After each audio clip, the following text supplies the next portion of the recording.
வணக்கம் என் நாரே நட்புகளே, சகோதர சகோதரிகளே, எனது அருமை மாப்பிள்ளைகளே. என்னுடைய தாய் வீட்டுக்கு நான் வந்துட்டேன். எங்கள் அம்மாவை நான் பார்த்துட்டேன். எங்கே போனாலும் எங்கே வந்தாலும் கடைசியாக நான் வந்து தஞ்சமடைகிற இடம் என் தாயோட வீடு. என் தாய் வீடு தான் எனக்கு சொர்க்கம். அதனால் எங்கள் அம்மா வீட்டுக்கு வந்துட்டேன். சில பல விஷயங்களை நான் வந்து ஓப்பனாகவே உடச்சி பேச வேண்டிய ஒரு சூழலில் நான் இருக்கிறேன். காரணம் என்னென்னா, எவ்வளவு நாளைக்கு தான் நானும் என்னுடைய அந்த ஆதங்கத்தையும் அந்த கொந்தளிப்பையும் கோபத்தையும் கட்டுப்படுத்திக்கிட்டே இருப்பேன். கொஞ்சம் யோசிச்சு பாருங்கள். நேற்று தான் போயிட்டு வந்து கடவுள் மேலே ஆணையாக சொல்கிறேங்க, என் கால்கள் 2 அப்படியே வீங்கி போய் கிடக்குங்க. எனக்கு அப்படியே கிட்னிலாம் பழுதாகி போய் கிடக்கு. எனக்கு அப்படியே ஈரக்குலையெல்லாம் அப்படியே குடிச்சு தொண்டையெல்லாம் அப்படியே எரியுது. அவ்வளோ தூரம் 4 நாளாக தொடர் குடி. வாழ்க்கையில் ஒருத்தர் 1 நாள் குடிக்கலாம், 2 நாள் குடிக்கலாம். 4 நாள் தொடர்ந்து குடித்தா அவன் உடம்பு என்னத்துக்கு ஆகும்? என் கூட இருக்காளே, அவளுக்கு உடம்பை வந்து ஆண்டவன் வந்து இரும்பில் செஞ்சிருக்கான். அதனால் அவள் என்ன தான் குடித்தாலும் சரி, குடலே வெந்து போனாலும் குடித்த மணிக்கே தான் இருக்கிறான். அவளுடைய பழக்கம் அது, அவளுக்கு எல்லாம் சேருது. ஆனால் கூட போன பாவத்துக்காக நான் எவ்வளவு தான் குடிக்கிறது, நான் எவ்வளவு தான் தாங்கிறது? இவளுக்கு வந்து கம்பெனி கொடுக்குறேங்கிற பேரில் என் உடம்பு தான் காலாவதி ஆகி போய் கிடக்கு. 1. 2வதுங்க, நேற்று தான் போயிட்டு வந்து இப்போ நான் சொன்னது தான். எனக்கு அது இப்போ கால் வீக்கமே எனக்கு என்ன டவுட்டில் இருக்குன்னா அதையும் ஓப்பனாக உங்கள்கிட்ட சொல்லிடுறேன். நீங்கள் கூட அங்கே லைவில் சொன்னீங்க, மாமா உங்கள் கண்ணெல்லாம் வீங்கி போய் கிடக்கு மாமா, நீங்கள் போய் உங்கள் உடம்பை பாருங்கள், இது வந்து வேறு ஏதோ கிட்னியோ கணையத்துடைய ப்ராப்ளம் ஆகிறதுக்கு உண்டான அறிகுறி மாமா, பாருங்கள் உடம்பை பாருங்கள் நீங்கள் சொன்னீங்க. நான் அப்போலாம் நம்பலை. இன்றைக்கி யதார்த்தமாக ஒரு யூடியூப்பில் அப்படியே வீடியோவை தள்ளிக்கிட்டு போகிறேன். உங்கள் கால் பாதங்கள் வீங்கி இருக்கிறதா, இது இந்த நோயின் அறிகுறி அப்படின்னு சொல்லி ஒரு தலைப்பு போட்டிருந்துச்சு. உள்ளே போய் என்னான்னு பார்க்குறேன், கால் பாதங்கள் வீங்குனா கணையம் இருக்குது பார்த்தீங்களா, கணையம் பாதிப்பாகுமா, கல்லீரல் பாதிப்பாகுமா, இது கூட தெரியாமல் நானும் சரி கால் வந்து வண்டி ஓட்டிகிட்டு போனதுனால தான் வந்து இவ்வளோ வீங்கியிருக்கு போல், இப்போ நான் காலை காட்டிடுவேன், கம்யூனிட்டி ஸ்டிக் ஆகிடும், அதனால் காலை நான் காட்டலை. கால் வீங்கி போய் கிடக்கு. அவ்வளோ தூரம் எனக்கு வந்து ஒரு மாதிரி யூரின் போனால் எரிச்சல், அதுபோல் குடிச்சிக்கிட்டே இருந்தால் என்ன ஆகும், ஆல்கஹால் உடம்புக்குள்ளே போனால் அஜீரண கோளாறு ஆல்ரெடி இருக்குது. இப்போ வந்து கால் வீக்கம், கணையம் போக போகுதுன்னு நினைக்கிறேன், கிட்னி சட்னி ஆக போகுதுன்னு நினைக்கிறேன். ஏதோ ஒரு சிம்டம்ஸு எனக்குள்ளே தோணுது. இல்லாட்டா நான் இவ்வளோ தூரம் நான் பேச மாட்டேன். இப்போ காலையில் கிளம்பி நாளைக்கு வந்து கோகுலுக்கு பிறந்த நாளாம், ஆகஸ்ட் 22, நாளைக்கு அவனுக்கு பர்த்டே. அதுக்காக நான் கூட விளையாட்டுக்கு தான் சொல்கிறா போல், என்னை ஆரப்பாளையம் பஸ் ஸ்டாண்டில் விட்டுரு, நான் போகிறேன், சாயங்காலத்துக்குள்ளே அவனை கூட்டிகிட்டு வந்துடுறேன்னு சொல்லி சொன்னான். சரி ரைட்டு, நானும் அதையே நம்பிட்டு ரைட்டுப்பா நான் போய் எங்கள் அம்மா வீட்டில் போய் வீடியோவை போட்டுட்டு நான் வந்து அப்படியே கொஞ்சம் அப்படியே என் ஃப்ரெண்டை பார்த்துட்டு முத்துப்பாண்டியை பார்த்து 1 மாதம் 2 மாதம் ஆக போகுது, அவரையும் போய் பார்த்துட்டு என் பிள்ளைகளுக்கு என்ன வேணுங்கிறத வாங்கி அச்சு மூலியமாகவோ இல்லை என் பெரியம்மைய மூலியமாகவோ ஒரு அட்டை பாக்ஸ் போட்டு, நேற்று சொன்னேன் பார்த்தீங்களா வீடியோவில், நான் தான் போக முடியலை. என் சார்பாக அவங்களுக்கு ஏதாவது வேணும்னா அவங்க கேட்க மாட்டாங்க, நானாக வாண்டடாக கூட வாங்கி இதெல்லாம் பேக் பண்ணி எதை வீட்டுக்கு தேவையான அரிசி என்ன நான் வாங்கி கொடுத்ததே 5 கிலோவோ 10 கிலோவோ தான், இந்நேரம் தீந்து போயிருக்கும். பாவம் கறிமீன் தின்னு ரொம்ப நாள் ஆச்சு, கஞ்சியை குடிச்சிக்கிட்டு கிடக்குறான். எனக்கு தெரியாதா கட்டின புருஷனுக்கு அங்கே என்ன நடந்துக்கிட்டு இருக்குன்னு சொல்லி. அதனால் நான் எதாவது வாங்கி கொடுத்துட்டு அவங்களுக்கு உண்டான வேலைகளை முடித்து வச்சுட்டு ஈவினிங்குள்ளே நான் வந்துடுறேன். 6 to 7 லைவ் போடுறதுக்குள்ளே நீ ஆரப்பாளையம் வந்து இறங்கியிருப்பா, உன்னையும் நான் பிக்கப் பண்ணிக்கிறேப்பான்னு தாங்க சொன்னேன். இப்போ என்னாருமா சொல்கிறா, நான் வந்து வீடியோவுக்காக தான் நான் அப்படி சொன்னேன், நீ கிளம்பி வா, என்றைக்கு நான் தனியாக போயிருக்கேன், ஏன் உன்னால் வண்டி ஓட்ட முடியாதா அப்படிங்கிறான். நான் கேட்டேன், ஏப்பா என் கால்லாம் வீங்கி போய் கிடக்குப்பா, என்னால் நடக்க முடியலப்பா, படு வேதனையாக இருக்குப்பா, முட்டுக்கால் 2 வலிக்குதுப்பா, இவ்வளோத்துக்கு நேற்று நைட்டு கேட்காத குறையாக கெஞ்சாத குறையாக கேட்குறேங்க. ஏப்பா அந்த தைலம் உனக்கு கொடுத்தாருலப்பா, அந்த இதில் போய் திருமங்கலத்தில் போய் இவளுக்கு சுளுக்குக்கு வாங்கின தைலம், அது வந்து உடம்பு வலிக்கும் கேட்கும், உடம்பு வலி மூட்டு வலி இல்லை தசைப்பிடிப்பு எதாக இருந்தாலும் கேட்கும். சரி அந்த தைலத்தை கொஞ்சம் வந்து போட்டு கொடுப்பான்னு தான் சொன்னேன். ஒன்றுமே பண்ணலை, காதில் 2 ஹெட்ஃபோனை மாட்டிக்கிட்டு புதுசாக வந்த படம் ஏதோ ஒன்று உட்காந்து போட்டு பார்த்துக்கிட்டு இருந்திருக்கா. அந்த 100 சாமின்னு ஒரு படமாக யாரோ லிங்க் அனுப்பியிருப்பாங்க போல், அதை எடுத்து உட்காந்துக்கிட்டு பார்த்துக்கிட்டு இருந்தான். அப்போ எனக்குன்னு சொல்லி ஒரு பணிவிடை பண்ணலை. எனக்குன்னு சொல்லி கால் வேதனை வலியோடு இருந்தாலும் நானே எந்திரிச்சு நானே தைலத்தை தேய்ச்சி போட்டுக்கிட்டு படுத்தேன். காலையில் என்ன மூஞ்சியை வச்சுக்கிட்டு என்ன அர்த்தத்தில் என்னையை கூட்டு போய் கோகுலை பார்க்குறதுக்கு கூட்டு போ, நம்ம 2 பேரும் அவனை பிக்கப் பண்ணிட்டு வருவோம் அப்படின்டா. என்கிட்ட ஒன்றும் காசும் இல்லை, இவகிட்டையும் காசு இல்லை. இப்போவே குற்றாலம் போயிட்டு வந்த வகையில் எங்களுக்கு கொடுத்தவங்க ஒரு 5 ரூபா ஒரு 2 ரூபா ஒரு தோழி போட்டாங்க, ஒரு சகோதரி ஒரு மாப்பிள்ளை கொடுத்தாங்கன்னு வச்சுக்கிடுவோமே. அதை வச்சு தான் நாங்கள் குற்றாலம் போயிட்டு வந்தோம். இப்போ வந்து கடை வாங்கி தான் மீதி 5 ரூபா எங்கள் காசை தான் செலவு பண்ணோம். இப்போ சுத்தமாக காசு இல்லை. இப்போ இதோட போய் அவனை கூட்டிகிட்டு வர்றதுக்கு 2000 ரூபா இங்கேருந்து போக வர பெட்ரோலு. சரி பெட்ரோல் கூட போயிட்டு போதுங்க, அது எனக்கு பெருசு கிடையாதுங்க. உடம்பு போயிருச்சேங்க. உடம்பு அந்து நொந்து போய் இத்து போய் உட்காந்துருக்கேங்க. நான் பார்ட்டாக உதுந்துரும் போலங்க உடம்பு. அவ்வளவு தூரம் மோசமாக இருக்கேனே, கொஞ்சமாவது உனக்கு இறக்க வேணாமா? நான் சொல்கிறேன், விளையாட்டுக்கு தான் சொல்லிக்கிட்டு இருக்கா போல். ஆரப்பாளையம் போகிறதுக்கு சரி நீ போயிட்டு வான்னு சொன்னால் நீ வான்னு சொல்லி ஒரே பிடிவாதமாக காலையிலேருந்து ஒரே ஓல்பாரி, ஒரே சண்டை, ஒரே கச்சாத்து. இல்லை நான் கேட்குறேன், இதை மாதிரி நான் என்றைக்காவது இப்போ வருஷம் பூரா இவ கூட 7 வருஷமாக இவளையே கூட்டிகிட்டு தானே எங்கேனாலும் போகிறேன். குற்றாலம், கணக்கம்பட்டி, பிள்ளையார்பட்டி, இது போக வந்து திருச்செந்தூர், இன்னும் எந்தெந்த ஊர் கோயில் குளமாக கூப்பிட்டு போகிறேன். அது போக உன் பிள்ளைகளுக்காக வந்து அவங்க வந்து இது சுகமாக வாழணுங்கிறதுக்காகவும், நீ வந்து பகுமானமாக பஸ்ஸில் போனால் வந்து யூரின் ட்ராக் இன்ஃபெக்ஷன் ஆயிருங்கிறதுக்காகவும், பகுமானம் பிடிச்ச கோழி பறந்துக்கிட்டே முட்டை ஓட்டா மணிக்கு எனக்கு ஒரு காரு, அந்த காரை நான் ஏன் வாங்கினேன்னு இருக்குது. பேசாமல் என் மையன் கொடுக்குறேன்னு சொன்னப்போ வேணாண்டு போயிருந்துருக்கணும். இந்த கார் வந்ததுலேருந்து அந்த காரும் பாவப்பட்ட ஜீவன் மாதிரி தான் தேஞ்சு ஓச்சு. நானும் அப்படித்தான் உழைச்சி ஓடா தேஞ்சேன். 23 வருஷம் என் குடும்பத்துக்கு கஷ்டப்பட்டு, சரி இங்கே ஒரு 3 வேளை சோறு, ஏதோ சுகர் மாத்திரை எடுத்து கொடுக்குறாளே, சரி நம்மளுக்கு ஏதோ ஒன்றுன்னா பார்த்துக்கிறாளே, நம்மளை கவனிச்சுக்கிறாளேங்கிறதுக்கு வந்தது ஒரு குத்தமாங்க. எல்லாத்துக்கும் ஒரு பிரச்சனை, எதுனாலும் ஒரு பிரச்சனை. மனுஷ உடம்ப மனுஷனாக பார்க்கணும். நான் கூட கொஞ்ச நாளைக்கு இருந்தால் தான் என்னால் ஏதோ உனக்கு வேண்டியதை செஞ்சு உனக்கு வீடு கட்டணுங்கிற அது வரைக்கும் தான் நான் உயிரோடு இருக்க வேணாமா? சரி இதே நான் ஒன்று கேட்குறேன், உன் புருஷன் என்ன பிடிங்கிட்டா இருக்கேன்? அவனும் வருஷம் பூரா நான் காலையில் கேட்ட கேள்வி தான். அந்த வீடியோவில் கேட்குறதுக்கு என்னால் முழுசாக முடியலை. இல்லைன்னா நாக்கப்படுங்கிற மாதிரி காலையில் போட்ட வீடியோவிலே கேட்டிருப்பேன். அவளை பக்கத்தில் உட்கார வச்சு கை நீட்டிடுவாளோங்கிற பயத்தில் தான் இங்கே வந்து பேசுகிறேன். அவள் புருஷனுக்கு என்ன, அவன் என்ன புடுங்குற வேலையாக பார்க்குறான்? இல்லை அவன் பெரிய ஒரு புடுங்கி பூனாவா? நான் கேட்குறேன். ஏன் அவன் இவ்வளோ சம்பாதிக்கிறான்ல, பிறந்தநாள்னு சொல்லி ஒரு வாரத்துக்கு முன்னால் இருந்து அவனை போய் கூப்பிட்டு வந்துரு, அவனை பார்த்து ட்ரெஸ் எடுத்து கொடு, அவனுக்கு நல்லது பண்ணு, அவனுக்கு பிரியாணி வாங்கி கொடு, சின்னவனையும் கூட்டுவா, பெரியவனையும் கூட்டுவா, எல்லாருமா இருந்து கேக்கு வெட்டுங்க, கொண்டாடுங்கன்னு சொல்லி அவன் குடும்பத்தை பாதுகாக்கிறானே. ஏன் ஒரு எட்டு அந்த பிள்ளைகளுக்கு ஏதோ வேணுங்கிறத, அவனுக்கு கோகுல் பிறந்தநாள் தானே, இந்தாடா உனக்கு ஒரு புது ட்ரெஸ் எடுத்துக்கடான்னு சொல்லி ஒரு 5-10 போட்டு விட்டானா? இல்லை ஏதாவது கேக்கு வாங்கி கொடுத்தானா? இல்லைங்க, அது கூட வேணாங்க. சரிப்பா நீங்கள் 2 பேர் இப்போ குற்றாலம் போயிட்டு அலைஞ்சிட்டு வந்திருப்பீங்க, அவனு வீடியோ பார்த்துக்கிட்டு தானே இருப்பேன். எல்லா வீடியோ பார்க்குறான்ல நோனி பைய. அதே நேரம் என்ன பண்ணியிருக்கணும், அவனை போய் நான் கூட்டு வந்து மதுரையில் விடுறேன், ஆரப்பாளையம் பஸ் ஸ்டாண்டு வரைக்கும் விடுறேன். ஏன்னா இன்றைக்கி சனிக்கிழமை தானே, நாளைக்கு அழகா இன்றைக்கி என்ன கிழமை, இன்றைக்கி வெள்ளியா, போய் கூப்பிட்டு வந்து விட்டுட்டேன்னா நாளைக்கு சனிக்கிழமை, ஞாயிற்றுக்கிழமை நான் கூட ரிட்டர்ன் போகும்போது கூட ஒரு நாள் கால் வலியெல்லாம் பொருட்படுத்தாமல் திங்கக்கிழமை காலையில் கூட போய் நான் விடுவேன். இல்லை அப்போ தகப்பனா அவன் எதுக்கு இருக்கான்? எல்லாமே ஓசியா, எல்லாமே இலவசம், எல்லாமே அடுத்தவனை போட்டு சக்கையாக புளியணுமா?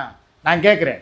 நீங்கள் சொல்லுவீங்க அவன் பிறந்தநாள் கொண்டாடுறதுக்கு அவன், அப்போ நீ அவளை அனுப்பிவிடு, தாராபுரத்தில் போய் தாராளமாக அவள் கொண்டாடிட்டு வரட்டும் பிள்ளையோட அப்படின்னு நீங்கள் கேட்பீங்க. நான் தாராளமாக அனுப்புறதுக்கு தயார். எனக்கு அவனை இங்கே கூப்பிட்டு வந்து தான் பிறந்தநாள் கொண்டாடணும்னு அவசியம் இல்லை.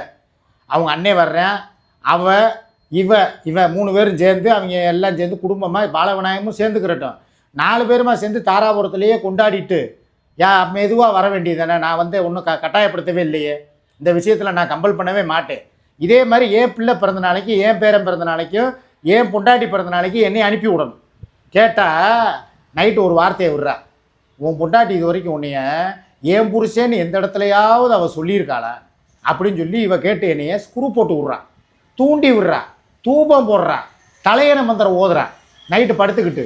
நானும் யோசிக்கலை, அப்புறம் தான் யோசிச்சு பார்த்தேன், இப்போ நான் யார் கூட வாழ்ந்துக்கிட்டு இருக்கேன்? அவள் எப்படி என்னை வந்து அவள் புருஷன்னு சொல்லுவாள்? ஏன் புருஷன்னு சொல்கிறதுக்கு உண்டான தகுதியை நான் இழந்து எத்தனையோ வருஷம் ஆச்சு. என்றைக்கு 7 வருஷத்துக்கு முன்னால் இவளை நான் தொட்டனோ அன்னையோட என் பொண்டாட்டிக்கு அன்றைக்கே சொல்லிட்டா என்கிட்ட, இனிமேல் வாயால் உன்னைய புருஷன்னு சொன்னேன்னா நீ எதை கொண்டு வேணாலும் என்னை அடி, எங்கள் அப்பா ஆத்தாளுக்கு நான் பிறக்கலன்ட்டேன். அப்படி உள்ளவளை வந்து எப்படி ஏன் புருஷன் எப்படி சொல்லுவா? நீ வேணா சொல்லுவ, உன் புருஷன் அடுத்த ஆளுக்கிட்ட வந்து போய் படுத்தாலும், இல்லை யார் கூட அவன் கூட்டி கொடுத்தாலும், உன் புருஷனை மாத்திரம் நீ எங்கேயுமே விட்டு கொடுக்க மாட்டேன். சூர்யாவை தான் சொல்லிக்கிட்டு இருக்கேன். அவனை ஏதாவது ஒன்று சொன்னால் போதும், என் புருஷனை எப்படி நீ சொல்ல போச்சு, நீ வந்து அவன் வாடகை புருஷங்கிற.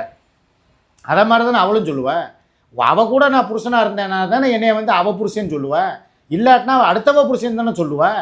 இப்போ வரைக்கும் அவள் என்னை வந்து என் புருஷன் ஏன் சிக்குபாயின்னு சொன்னான். அது ஒரு காலம். அது எப்போ நான் வந்து அந்த மூக்கு உடப்பட்டு கொட்டையெல்லாம் கிளி வாங்கி ரத்தம் சொட்ட ஓடுனேன் பார்த்தீங்களா, அப்போ அவள் பேசினான். அப்போ என்ன அவன் மனசில் ஓடுச்சுன்னா, என்றைக்குனாலும் நம்ம புருஷன் நம்ம கூட வந்துருவாருங்கிற நம்பிக்கையில் அந்த வார்த்தையை, ஏன் சிக்கு பாய், ஏன் பாய் உங்களுக்கு இந்த வேலை, நான் வாங்க பாய் போலீஸ் ஸ்டேஷனுக்கு போவோம், ஆஸ்பத்திரிக்கு போவோம்னு சொல்லி அக்கறையாக பேசின சுமிங்கிறவ அவள் வேற. ஆனால் இப்போ அவளும் என்னை எப்படி தாங்க எங்க ஒரு பொண்டாட்டிங்கிறவ, இந்த அவர் வந்துருவார், அந்த வந்துருவார், சரி அதுதான் மனுஷன், ஆசை 60 நாள் மோகம் 30 நாளுன்னு சொல்லி போய்கிட்டு இருக்காரு. சரி அதெல்லாம் தீர்ந்து போச்சுன்னா வந்துடுவார், நம்ம கூட தான் குடும்பம் நடத்துவார், நம்ம பிள்ளைய நம்ம பேருன்னு சொல்லி வாழ்வாருன்னு சொல்லி ஒரு பொண்டாட்டி ஏங்கி தவிக்கலாம். அதுக்கும் ஒரு அளவு இருக்குல்ல, எல்லை இருக்குல்ல. எல்லையை மீறி நானும் வந்துக்கிட்டு காஜி பிடிச்சி போய் இவகிட்டையே கவட்டையே கதின்னு கிடந்தேன்னா எந்த பொண்டாட்டி தான் வந்து ஏன் புருஷன்னு சொல்லுவா? கொஞ்சம் யோசிச்சு பாருங்கள். அந்த வகையில் நான் சுமியை நான் பாராட்டுறேன். என்றைக்கு வந்து நான் இன்னொருத்தியை போய் நான் தொட்டுட்டேனோ அதோடு அவள் என்னை வந்து ஒதுக்கி தள்ளிட்டான். வாழ்க்கையில் இனிமேல் பிள்ளைக்கு கல்யாணமா, கையெழுத்து போடுறதுக்கு வேணா வா, பேரனுக்கு வந்து ஒரு பர்த்டேவா, சுண்ணத்து கல்யாணமா, வந்து பிரியாணி போடுறோம் தின்னுட்டு போ. இவ்வளவு தான் அவங்களுக்கும் எனக்கும் உள்ள ரிலேஷன்ஷிப். டிஸ்டன்ஸை மெயின்டைன் பண்ண ஆரம்பிச்சிட்டா. இனிமே போய் அவளை போய்கிட்டு நீ என்னைய சொல்கிற மாதிரி நீ ஏன் புருஷன்னு சொல்லலை, நீ எனக்கு நீ அடுத்தவ புருஷன்னு சொல்கிறேன்னு சொல்லி நான் போய் சண்டை ஓட முடியுமா? இல்லை சண்டை ஓடுற இடத்துல தான் நான் இருக்கேன். நான் கொஞ்சம் யோசிச்சு பாருங்கள். எல்லாமே வந்து இவளுக்கு அப்படியே என்ன ஃபேவராக இருக்கோ அப்படியே பேசிக்கிறான்.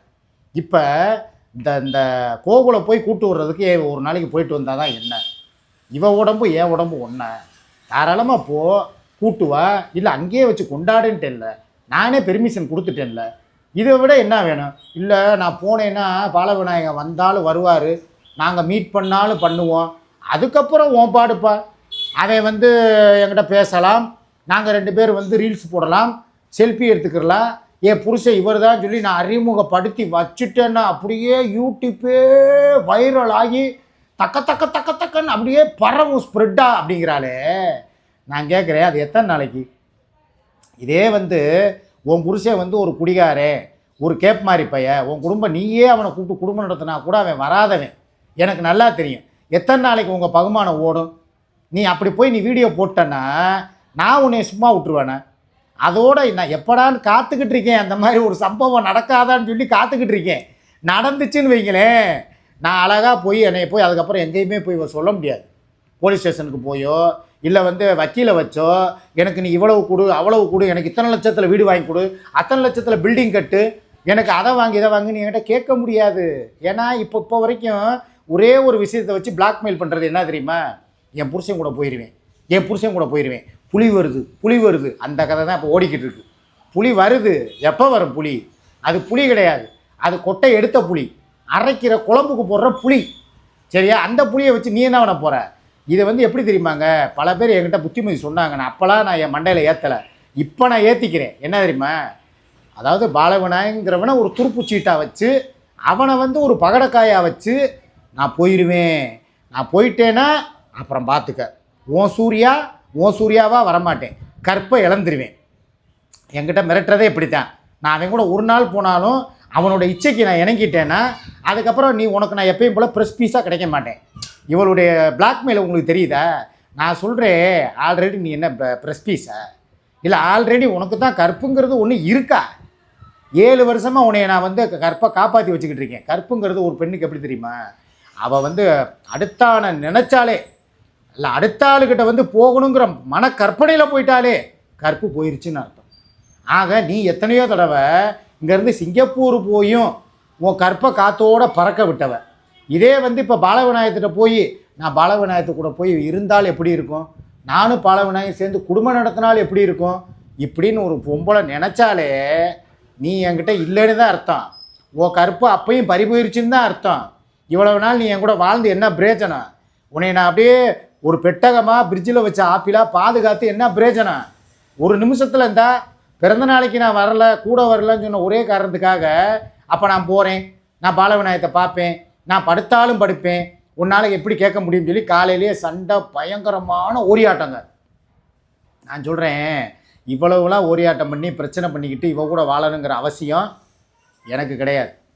நான் இன்னொன்று சொல்ல போகிறேன், இதையும் நல்லா கேட்டுக்கோங்க. இதுதான் நான் இப்போ பேசுகிற பேச்சிலேயே முக்கியமான பாயிண்ட்டு. எனக்கு வந்து 2 பேருமே வேணாங்க, அவளும் வேணாம் இவளும் வேணாம். ஏன் என் தாய் வீடு எதுக்கு இருக்குது? இந்த வீட்டில் அழகாக ஒரு ஏசியை மாட்டுவேன், இதை ஸ்டுடியோவாக மாற்றுவேன், அழகாக சமைக்கிறதுக்கு ஒரு கேஸ் அடுப்பு வாங்குவேன், நானே சொந்தமாக சமைப்பேன். என் அத்தை பிள்ளைகளை கூட விடுங்க, அத்தை பிள்ளைகளை இருந்தால் இழுத்துட்டா இருப்பாருங்கம்பாங்க. அந்த பிள்ளைகளுக்குன்னு வாழ்க்கை இருக்குது. உண்டா ஒரு பிள்ளைக்கு கல்யாணம் ஆயிடுச்சு, மறுமணம் பண்ணிருச்சு, இன்னொரு பிள்ளை அடுத்து எப்போ வேணாலும் திருமணம் பண்ணலாம். அதனால் இது வேணாம், எனக்கு அடுத்து புதுவித வாழ்க்கையும் வேணாம், எனக்கு என் வாழ்க்கையில் பெண்களே வேணாங்கிறேன். மொத்தத்துக்கு நான் வந்து ஒரு தனிக்கட்டையாக ஒரு பிரம்மச்சாரியாக எனக்கு நானே சமைச்சு என் பப்பு இருக்குது, அதுக்கு ஏதோ சாப்பாடு வாங்கி போட்டுக்கிட்டு அதுக்கு ஒரு துணையை தேடி அதை போய் ஒரு மேட்டிங் விட்டு அது ஒரு 10-15 குட்டியை போட்டு இதுகளை பராமரிச்சுக்கிட்டு, ஏன்னா மனிதர்களுக்கு செஞ்சு செஞ்சு நன்றி கடனே இல்லாமல் போயிடுச்சு.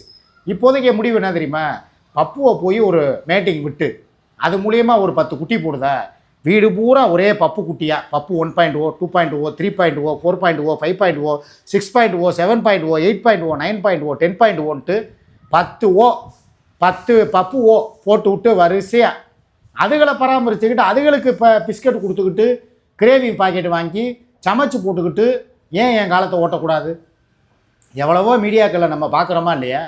எத்தனையோ பேர் வந்து அந்த அதாவதுங்க, நாய்க்கு இருக்கிற பாசம் தாய்க்கு அப்புறம் நாய்க்கு தான் இருக்கும்.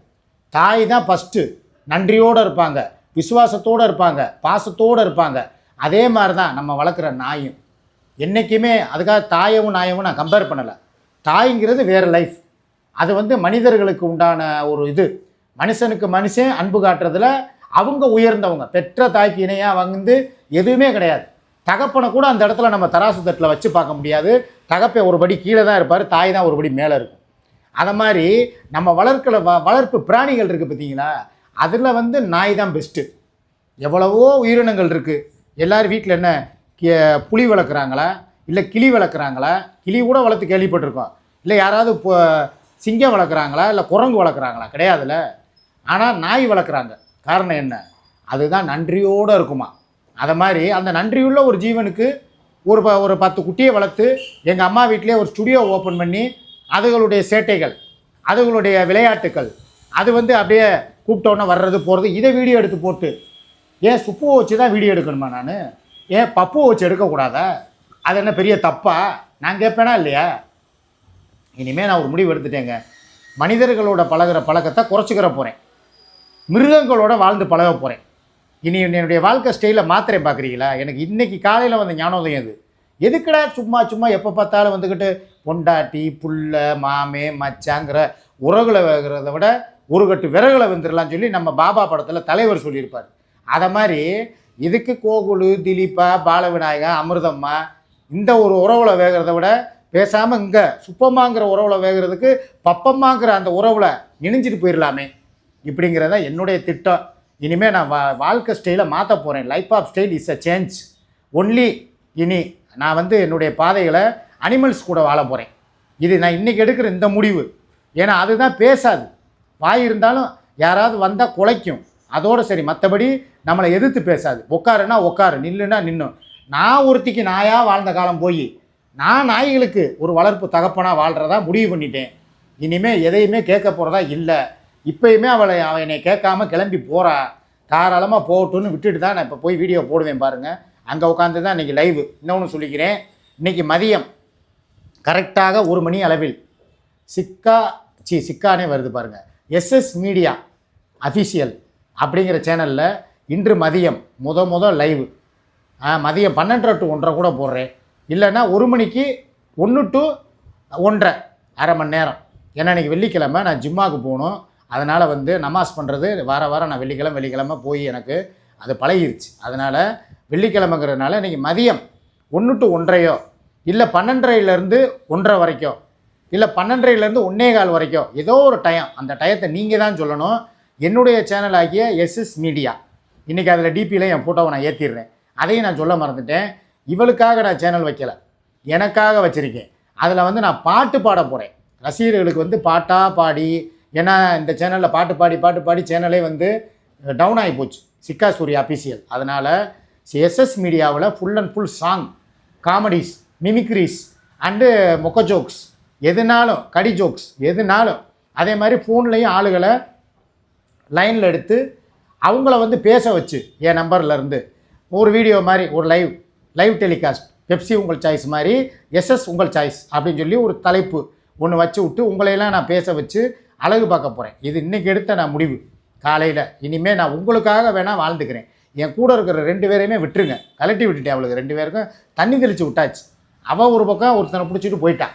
இவன் ஒருத்தையை வந்து பாலவனாயன் மிரட்டுறான். ஆக என் வாழ்க்கை, என் மக்கள், என் சேனல் எஸ்எஸ் மீடியா, அதில் வர வருமானத்துலேயும் ஒரு சிறு தொகையை ஒதுக்கி கிஃப்ட் வருதா, கிஃப்ட் ஆப்ஷன் இப்போதைக்கு வராது, சூப்பர் சாட் இப்போதைக்கு இருக்காது. அதனால் வர்ற வரைக்கும் வீடியோக்களை போட்டு நிறையா சப்ஸ்கிரைபர்களை சம்பாரித்து அதில் இதே மாதிரி ஒரு ஷீல்டு 2 ஷீல்டு வச்சுருக்கேன் பார்த்தீங்களா, இதை மாதிரி ஒரு ஷீல்டு வந்து வாங்கி இங்கே மாட்டி உங்களுக்காகவே வாழப்போகுது அந்த சேனல். உங்களுக்காகவே பொழுதுபோக்கு சேனல். இன்று மதியம் எத்தனை மணிக்கு அதில் நான் லைவ் வரணுங்கிறத நீங்கள் வந்து இந்த கமெண்டில் மென்ஷன் பண்ணுங்கள். 12, 12:30, 1 மணியா, இந்த 3 டயம். இந்த 3 டயத்தில் ஒரு டயத்தை சொல்லுங்கள். கம்யூனிட்டி போஸ்ட்டு இந்த வீடியோவில் வரும். சிக்கா மீடியா ஆஃபீஷியலில் இத்தனை மணிக்கு எஸ்எஸ் மீடியா ஆஃபீஷியலில் லைவு அப்படின்னு சொல்லி வரும். அந்த நேரம் வாங்க. மதியம் இந்த கேப் என்ன, நைட்டு 10 மணிக்கு லைவ் வந்துடுறேன், 6 மணிக்கு ஒரு லைவ் வர்றேன். இந்த பகல் பூரா என்னுடைய லைவ் இல்லாமல் என் ரசிகர்களும் என் தோழிகளும் என் மாப்பிள்ளைகளும் ஏங்கி தவிக்கிறாங்க. அவங்களுக்கான ஒரு சேனல். மத்தியானம் இது சமையல் பண்ணிக்கிட்டு இருக்கும்போது என் தங்கச்சிங்க சமைச்சிக்கிட்டே என் வீடியோ பார்க்குறதுக்கு ஒரு சேனல். ஓகேவா? மத்தியானம் லைவ் வருவேன். டயத்தை மாத்திரம் போடுங்க. மிச்சதை வந்து நம்ம லைவில் பேசிக்கலாம். சப்ஸ்கிரைப் பண்ணுங்கள் எஸ்எஸ் மீடியா ஆஃபீஷியல், சப்ஸ்கிரைப் பண்ணுங்கள் சிக்கா மீடியா ஆஃபீஷியல். ஓகே, பாய்.